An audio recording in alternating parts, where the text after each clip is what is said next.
Thank you. You're very kind. Thank you very much. First of all, thank you for coming here this morning, and some of you came from some great distances. I remember every time I do a talk, I'm always worried that people won't show up, and so my ego couldn't handle the blow. So thank you for showing up, and I'll do my best to be of some value or entertainment today. First of all, how many people have had the chance to read Rich Dad, Poor Dad? Good. Okay, thank you. For those who haven't had a chance to read the book, I'll give you a quick background on the story. Rich Dad, Poor Dad is a true story, and it's based upon my two dads. My real dad was the head of education for the state of Hawaii, a very smart man. He was the boss and things like that when I was in school. And my rich dad was my best friend's father.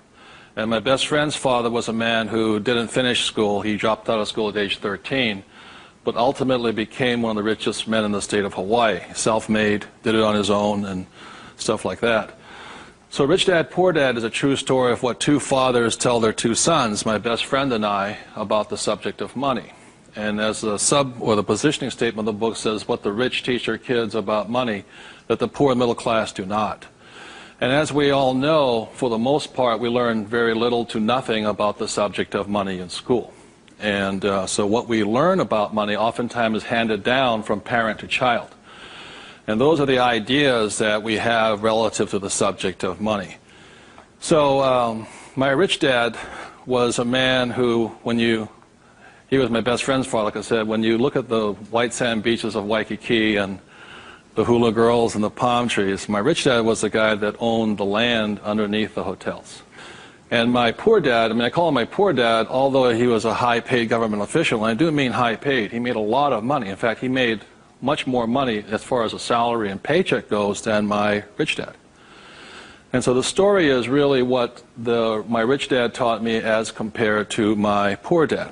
And so what we're going to be going over today are some additional ideas and thoughts and information that may assist you in getting wealthier, easier, quicker. How many people would like to get wealthier, easier, and quicker?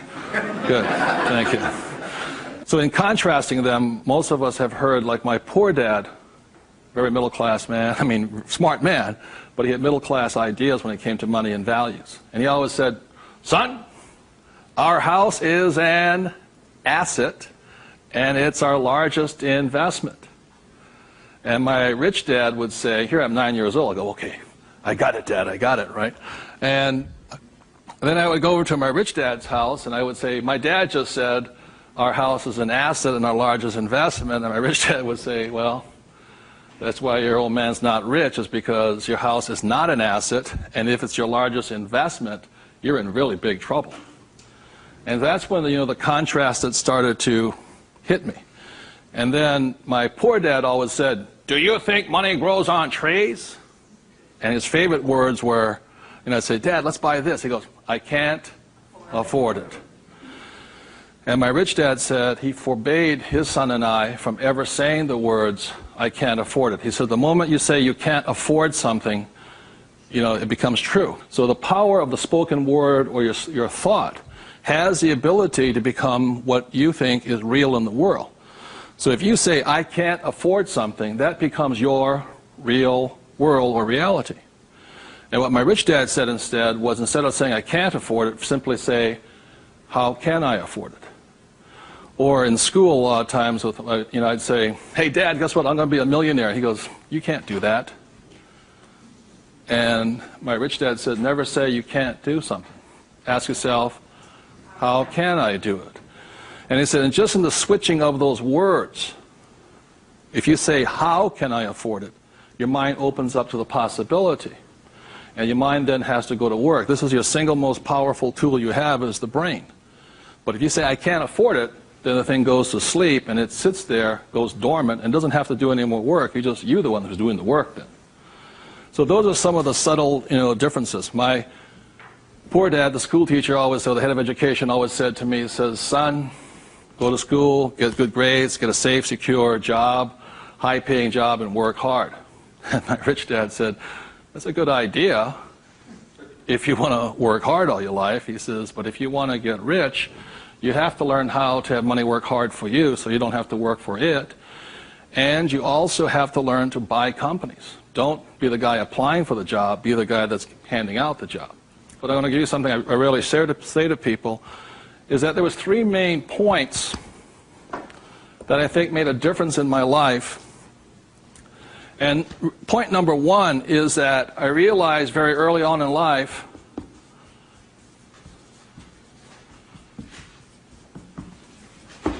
money is a what? Idea. It's whatever you think it is. Now, when people say, well, how can I get more money? I say, well, just first change the way you think. Change your ideas. Now, that's the good news. That's all you have to do. I realize when I talk to people about money, I'm slamming straight into their ideas.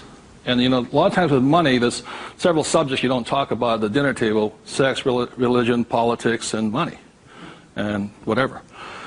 And the reason for that is it's a very volatile subject. Whereas in my family, my poor dad, the school teacher family, was, I'm not interested in money. Money is not that important to me. And began to realize that was my poor dad's idea, it was his attitude. Whereas my rich dad always said to me, money is power. Money gives you power. Respect it. Treat it respectfully. You know, so there's all these different ideas about the subject of money. The thing I hear people say is, I'll never be rich. And that becomes a self-fulfilling prophecy, you see. And that's why money, just as an idea, is so powerful. And when I talk to people, I oftentimes ask them, I said, what did your parents tell you about the subject of money? Because that becomes real. You know, if you were told, go to school and get a job, see, many of us may not be in the same profession, but we're following the same path. And most people did not come from families that were rich. In America, less than 1 out of 100 people at age 65 becomes rich. In the richest country in the world. 1 out of 100. 4 become wealthy. I think 56% are dependent upon the government or a pension to take care of them. And they start going downhill. So what I had to do, what I'm going to be talking to you about, is I had to watch my ideas, I had to watch what I said, and I had to watch who was giving me the ideas. Okay? Because they're not the same. Like you go to one doctor and they say, you know, eat a low-fat, high-carbohydrate diet. You go to another doctor, they say, eat a high-fat, low-carbohydrate diet. Somewhere you've got to make your choice. Number 2, the thing that I learned by having 2 dads with their contrasting points of view, I realized this really early on.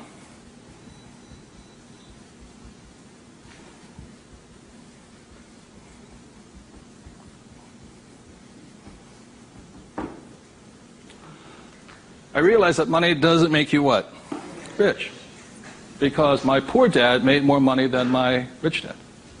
So I think one of the biggest mistakes we've been going into is a lot of times people actually think if I win the lottery, you know, then I'll be rich. Or if I go to Vegas or gamble or my luck changes, then I'll be rich. It has nothing to do with it. Money is a very powerful tool, as my rich dad used to say. If you use it well, it'll make you richer. If you abuse it, it'll make you poor.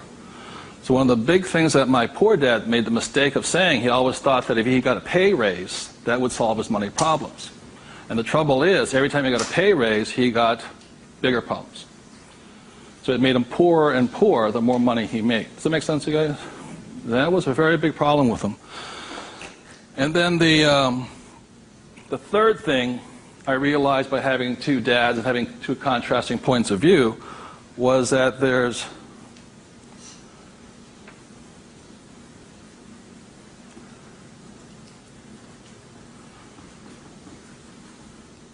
two kinds of money problems.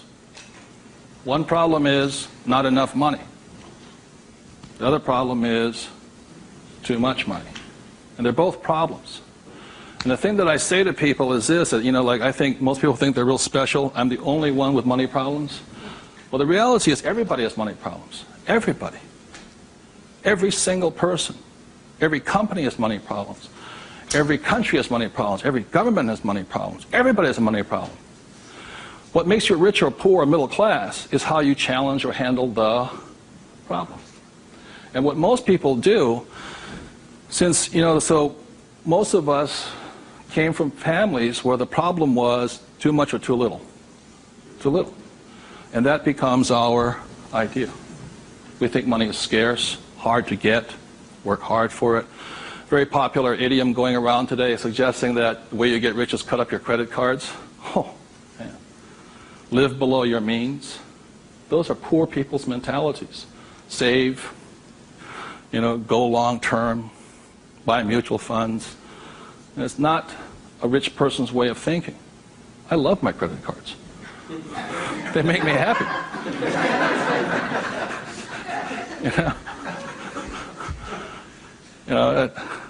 I drive, he says, drive a cheap car. I don't look good in a cheap car. I don't feel good. Now, the point I'm making here, again, there's poor, middle class, and rich. And very early on in my life, I really realized that being poor and struggling did not look good on my face. I did not like it.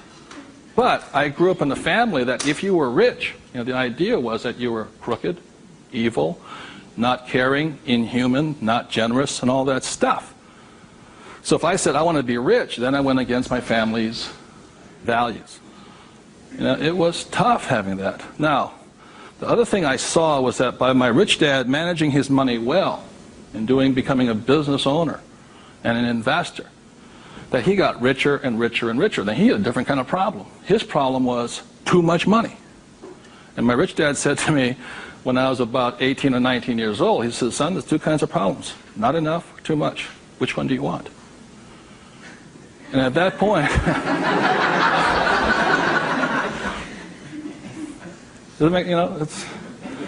and so I made an obvious choice. I said, I like the one with too much. I want to have that problem.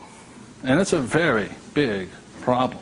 So knowing these three different things, I could make different distinctions and different choices in my life.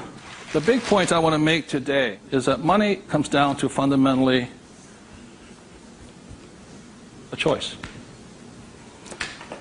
That's all it is.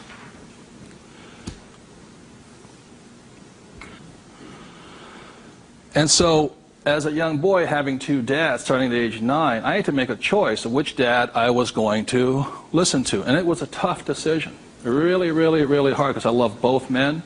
Both men were big men. If there was a role model that they filled, they were tall, and they acted like John Wayne or Robert Mitchum, not Pee Wee Herman. They were big, strong, powerful, good, honest, hardworking men. I love them both.